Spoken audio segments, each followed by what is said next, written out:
Ito doon sa jurisdiction na hinihingi ng Diyos sa paglilingkod sa Kanya. Hindi ho pumapayag ang Diyos kailanman na siya ay ating paglingkuran sa paraang minarapat ng ating sarili. Kung atin pong susuriin ang kasulatan, mayroon pong mga eksaktong batas ng Diyos, mga kaparaanang ang Diyos ang naglagay sa paglilingkod ng tao sa Kanya. Hindi ho tayo libreng mag-isip, magformularyo, o umimbento ng ating kaparaanan para tayo maging dapat sa Diyos. Ang Diyos po mismo sa Kanyang kadakilaan at sa Kanyang pagiging makapangyarihan sa lahat, siya po ang naglagay ng mga batas at mga palatuntunang susundin natin. Hindi ho tayo pinayagan ng Diyos kailanman na kahit saan tayo, kagaya ng paniniwala ng iba, kahit saan daw siya maglingkod sa Diyos, maliligtas din siya. Kaya kahit nandun siya sa maling pananampalataya, basta naman taos-puso siya sa kanyang paglilingkod sa Diyos, siya raw ho ay magiging dapat sa Diyos. Yun po ay maling persepsyon ng tao tungkol sa paglilingkod sa Diyos. Gaya po ng pinag-aralan natin noong nakaraan, nabasa natin sa Biblia na ang Diyos mayroong lugar na kung saan niya inaasahan ng tao, pasasakop. Miski sa pasyon, gaya ng sinabi ko sa inyo, ikaw ang wikay pastor na tunay nitong mundong kabilugan, ang ubehang sino pa mang hindi masok sa bakuran ay hindi mo nasasakupan, sabi sa pasyon. Biblia naman, may pinipiling dako ang Diyos o lugar para paglingkuran siya ng tao. Yun po ang jurisdiction ng Diyos sa tao. At yun po ang ating ipinangakong pag-aaralan ngayong gabi. Paano natin matitiyak na tayo kung maglilingkod, tatanggapin ng Diyos yung ating paglilingkod. Kung maglilingkod tayo sa Diyos, sa ating sariling kagustuhan, hindi ho tayo tatanggapin ng Diyos. Gaya ng nangyari kay Cain, kay Uza, at saka kay Nadab at kay Abihu, na ang ginawa nila yung gusto nilang gawin. Hindi ho nila ginawa yung gusto ng Diyos na maging dapat, napahamak pa sila. Ang katunayan noon, dun sa 10 ng Roma, versikulo 2, gusto ko pong ulitin yon. Sapagkat sila'y pinatototohanan ko na may mga pagmamalasakit sa Diyos, tatapwat hindi ayon sa pagkakilala, sapagkat sa hindi nila pagkaalam ng katwiran ng Diyos, at sa pagsusumakit na maitayo ang sariling kanila, ay hindi sila napasakop sa katwiran ng Diyos. Meron ho, hindi napasakop Sa pagsusumakit ang wika nilang itayo, yung sarili nilang kanila, hindi sila napasakop sa katwiran ng Diyos. Yun ho ang masama sa paglilingkod ng tao sa Diyos. Hindi tayo magiging dapat pagka ang paiirali natin yung gusto nating sarili. Hindi ho pwede yan. Miski mismo ang mga apostol nagpapatotoo ng bagay na yan. Sa unang Korinto 6, versikulo 12, ganito po ang ating mababasa. Ang lahat ng mga bagay sa akin ay matuwid, ngunit hindi ang lahat ay nararapat. Sabi ni San Pablo, lahat ng bagay sa akin, o para sa tao, lahat ng bagay na ginagawa niya matuwid. Pero sa paningin ng Diyos, hindi lahat ng bagay ay nararapat. Yun ho ang pamantayan ng tunay o matuwid na rin sa Diyos. Meron ho mga ginagawa ang tao, kung minsan nakala niya kay ganda-ganda pero pala hindi naman marapat sa Diyos Kagaya lang nung nagsusugat ng katawan pag mahal na araw. Yung magpapasa ng krus, magpapapako sa krus, yung kanilang katawan ay susugatan nila sa pag-aakala nila na yun ay kalugod-lugod sa Diyos. Pero kung sasangguni ka sa Biblia, sa Colosas 2, ganito po ang sinasabi. Ang mga bagay na iyay katotohanang mayroong anyo ng karunungan sa pagsambang kusa at sa pagpapakababa at sa pagpapahirap sa katawan, ngunit walang anumang kabuluhan laban sa ikalalayaw ng laman. Inyo, ang mga bagay na ang wikay may anyo ng pagsambang kusa. Kusa lang naman yun tanungin niyo ang pare, utos mo ba pare, padre, na yung mga miyembro ng Katoliko magpapako sa krus at yung kanilang mga katawan ay kanilang hampasin. Kuminsan kung walang hahampas sila na rin ang humahampas sa katawan nila. Hindi niyo nakita sa Pampanga sa amin. May hawak ng mga ginagano. Sabi sa Pampanga ron, magdarami. No? Talagang dumudugo yung likod, binubugbog ng kanilang pamalo. Sabi ko nga, kung nag-iisip lang tayo, idinidisclaim ng pare, hindi naman daw utos yun na pagpapahirap sa katawan na walang anumang kabuluhan, sabi ni San. Basahin natin ulit. Ang mga bagay na iyay katotohanang mayroong anyo ng karunungan sa pagsambang pusa at sa pagpapakababa at sa pagpapahirap sa katawan, ngunit walang anumang kabuluhan laban sa ikalalayaw ng laman. Walang nagagawang buti yun sa atin Ang katunayan, labag pa sa Diyos yun. Pakinggan nyo sa Levitico. Ganito ating mababasa. Huwag ninyong kukudlitan ang inyong laman dahil sa namatay. Ni huwag ninyong lilimbagan ang inyong laman ng anumang tanda. Ako ang Panginoon. Bawal ng Diyos yun. Limbagan mo yung laman mo, tatuan mo, o kaya kudlitan mo, o kaya sugatan mo. Bawal ngayon maraming ginagawa tao, yung bawal mismo Yung tato, uso nga yung tato. Tatuan ng tatuan. Sabi, huwag mong lilimbagan ang iyong laman. Huwag mong kukudlitan ang iyong laman. Ako ang Panginoon. Ang tawag doon, penitensya ba tawag doon? Sabi ng pare, hindi naman daw utos yun pagpapakusang pagpapahirap sa katawan na walang anumang kabuluhan, sabi ng kasulatan. Wag mo kayo magagalit, binabasa ko. Ngayon, kung gagawa tayo ng gano'n, tapos wala naman palang kwenta, sinasayang natin ang ating panahon. At hindi lang yung ating panahon, kundi pati yung ating kaluluwa, yung ating kaligtasan na iwawala natin. Dahil doon sa hindi natin pagsunod sa kalooban ng Diyos, kundi ang nasusunod ng marami yung sarili niyang kalooban. Diyan sa punto na yan, ibig ko pong imarka sa inyo ang isang bagay.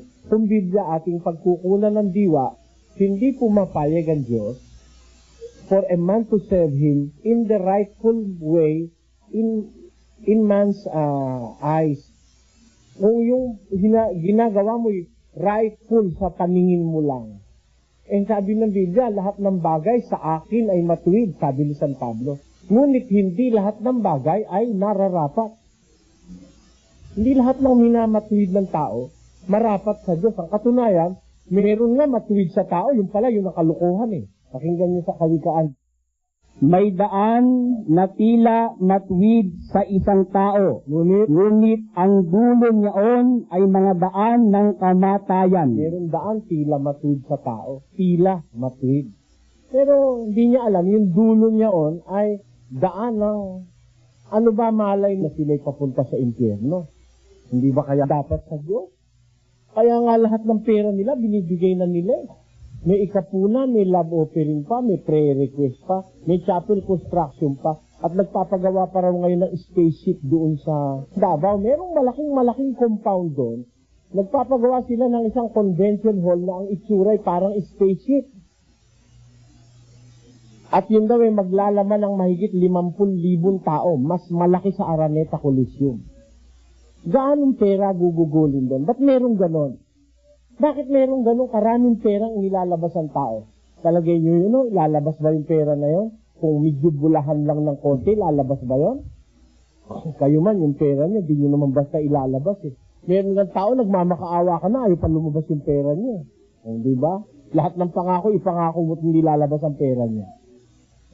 Ba't lumabas ang pera? May pananampalataya sila. Akala nila, papunta sila sa langit sa ginagawa nila ngayon. Pero wala silang kamalay-malay. Gumagawa silang unti-unti ng tulay papunta sa impyerno. Bakit? Yun ang sabi sa Biblia. May daang tila matuwid sa tao. Hindi niya alam ang dulo niya ang daan ng kapahamakan. Kaya hindi mo batayan yung matuwid natin sarili. Kaya kung tayo maglilingkod sa Diyos, ang pinakaang kapupunta. may jurisdiction ng Diyos sa tao eh. You must be under God's jurisdiction. Just like in Eden, when Adam and Eve were under the jurisdiction of the Almighty, wala silang problema eh. Yak ang kalagayan nila, they are assured. Pero nung sila ay lumabag, pinaalis sila sa Eden, wala na sila sa jurisdiction ng Diyos. Sa loob ng daong, nasa jurisdiction ng Diyos yung 8 kaluluwa. Yung nasa labas ng daong, pinabayaan ng Diyos, mga lunod lahat yung masasama na ayaw pumasok sa jurisdiction ng Diyos. Kaya, kung nung una may Eden, tapos may daong, sa ating panahon, mayroon pa rin jurisdiction ng Diyos. Doon ka pupunta para ikaw ay masakop ng Diyos sa kanyang, sa iyong paglilingkod sa Diyos. At nakita na po natin ang bagay na ito. Nabasa na natin yun, kapatid na Willie. Opo, merong jurisdiction ng Diyos at yun ang bahay ng Diyos na ating napag-aralan, na yung bahay ng Diyos, yun ang iglesyang sinasabi sa Biblia. Hindi po pwedeng tayo sasabihin natin, hindi naman kakailangan niyang iglesia, hindi naman niya kailangan niyang relihiyon. Sabi ni Eddie Villanueva, hindi naman mahalaga yan. Ang mahalaga karelasyon. Relasyon sa Diyos, hindi relihiyon. Hindi nila. Pero tignan mo yung kanilang mga rehistro sa gobyerno, nakalagay sa kanila, religious corporation. Ako po, ikinalulungkot kong sabihin, pero tayo, hindi tayo pasasakop sa Diyos, hindi tayo maliligtas. Kayo at saka ako. At alam niyo po ba ang sakop ng Diyos? Yung iglesia. Huwag sabihin hindi kailangan ng iglesia. Sukat mo, marunong ka pa ba kay Kristo? Sabi ni Kristo, sa ibabaw ng batong ito, itatayo ko ang aking iglesia. At ang mga pintuan ng impyerno, hindi mananaig laban sa kanya. Gusto mong wag panaigan ng impyerno, pasakop ka sa iglesia. Di ba?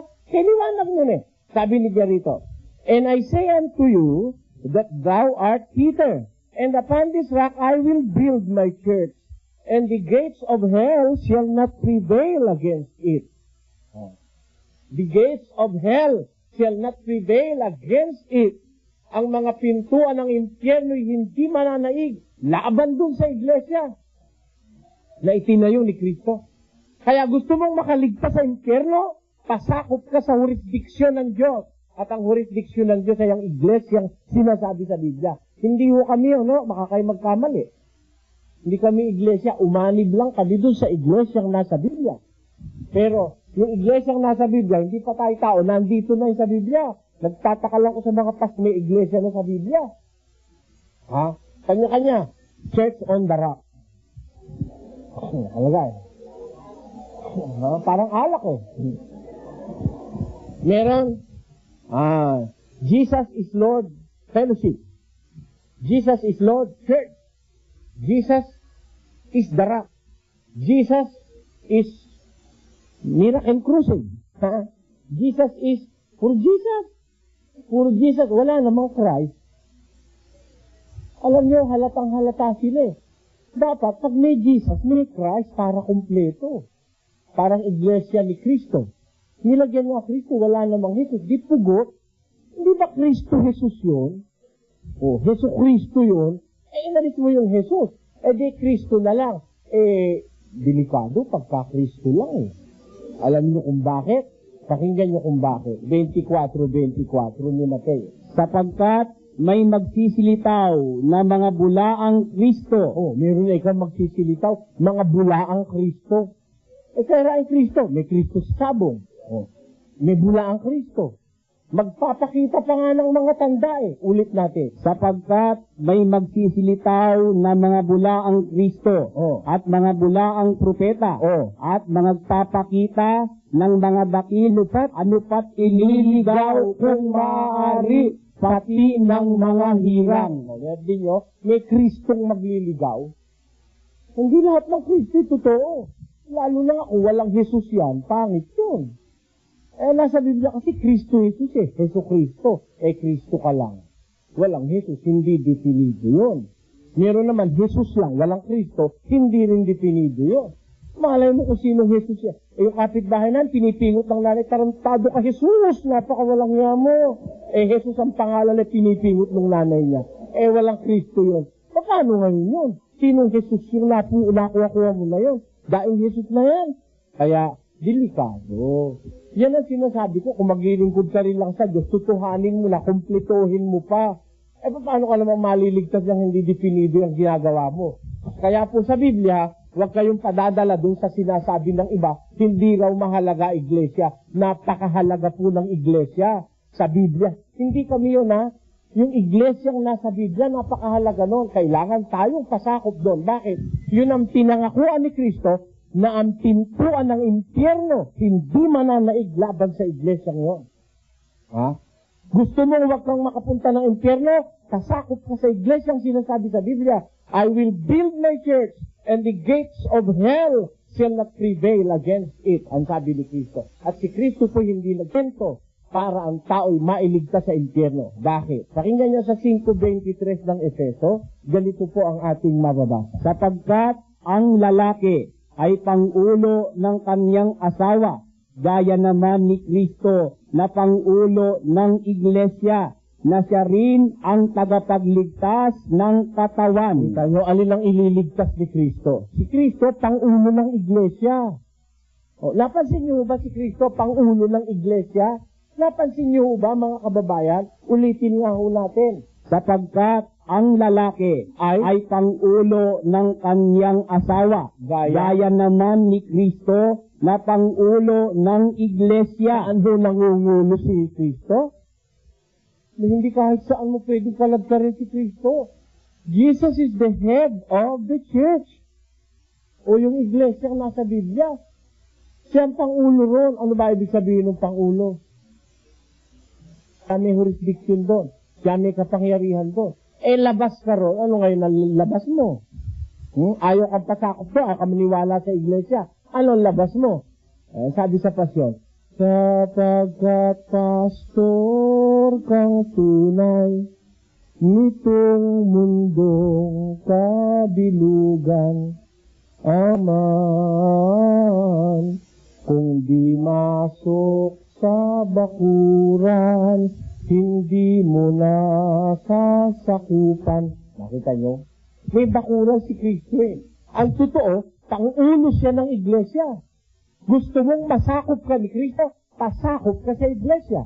Because He is the head of the body, which is the church. Sabi sa Biblia. Gusto niyo kong maging dapat sa Diyos, pasakop ka sa iglesia.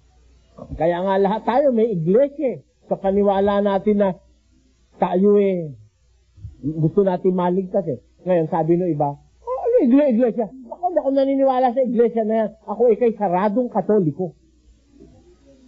Nagkakamali ka naman kapatid. Ang katoliko, iglesia rin eh. Iglesia Katolika Apostolika Romana. Di ba iglesia rin yun? Di ba? Iglesia Jerusalem Nueva. Iglesia ni Cristo sa ibabaw ng bato. Iglesia ni Cristo 1914. Iglesia ni Cristo 33 AD. Iglesia ni Cristo anti-organ. Ang bae. Iglesia Evangelica Metodista Episcopal en las Islas Filipinas Christian Missionary Alliance. Meron naman Iglesia Jesus is Lord. Jesus ang Panginoon. Jesus is Lord Church. Jesus ang Panginoon Iglesia. Mahirap sa lahat ko. Jesus is Lord Church. Tagalogin mo, labas mo. Jesus ang Panginoon Iglesia. Ano ba naman yun? Mahirap, Parang wala sa grammar eh. Yun namang isa. Jesus Miracle Crusade International Ministry. Ano ba talaga yan? Crusade ba yan o ministry? Kasi hindi naman yun ang nasa Biblia eh. Kaya tayo nagkakagulo eh. Meron na kasing Biblia, kanya-kanya pa tayo eh. Basta ito ang masasabi ko sa inyo. Kailangan ng taong pasakop sa iglesia na sinasabi sa Biblia. Alin yun? Alin yun? Alin nga? Kumbidahin nyo mga pastor sa susunod na mga kapatid. Pag-aralan natin, kung loloobin ng Diyos, alin yung iglesia na yon na pinangakuan ni Kristo, hindi pananaiga ng pintuan ng impyerno. Alin yun? Yan ba ngayon ang nakatayo rito sa ating bansang katakot-takot ng dami? Agawan ng agawan sa buto, ang mga agawan. Sirawan totoo, ang hindi pumasok pa amin walang kaligtasan. Pero hindi sapat yung daldal ko't daldal ninyo eh. Hindi sapat yung paniniwala mo't paniniwala ko. We are not free to believe our own belief. It must be the belief that was believed by the apostles in the New Testament. Kailangan ng ating maging paniniwala yung paniniwalang apostoliko. Kung ano ang pinaniwalaan ng mga apostol, yun din ang atin. Kaya pagdating sa iglesia, alin ang iglesia ng totoo? Ang itinayo ni Manalo, ang itinayo ni Kibuloy, ang itinayo ni Bahaula, ang itinayo ng Papa sa Roma, ang itinayo ba ng mga protestante, ni William Miller, ng Mormons, ni Joseph Smith, ni Russell ng Saksi ni Jehovah. Payag kayo pag-aralan natin lahat yan, mga kababayan? Payag ko kayo? Sino gusto nyo umpisahan natin? Ha? Mormon, Saksi ni Jehovah, o yung Bahaula, o pag-aralan. Payag ko kayo? Siyempre, hindi natin matututunan kung hindi natin pag-aaralan. Umpisahan natin sa Iglesia ni Cristo.